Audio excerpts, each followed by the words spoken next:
in the US, sa part of Hawaii. Nakita ko si Vita Bella sa Facebook.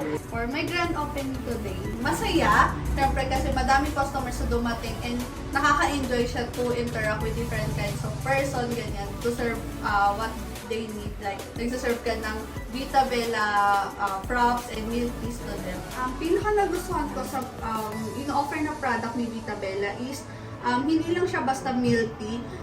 Umiinom ka ng milk tea with health benefits like glutathione, collagen, L-carnitine, ginseng, and many more.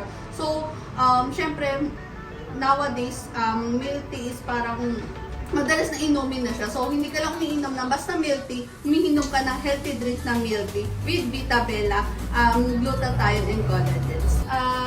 Dahil din sobrang ganda ng sales namin today na nakagain kami na madaming customers, napa-emergency order pa kami sa head office para masupply lang or masustain lang yung demand ng mga customers namin dahil madami incoming customers pa talaga.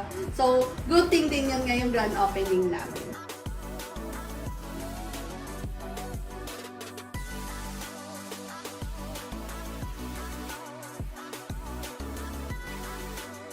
Hi everyone! Welcome to Vita Bella. Visit our shop here at El Camino Road, Santo Niño, May Kawayan, Bulacan. Come and visit us now! Congratulations!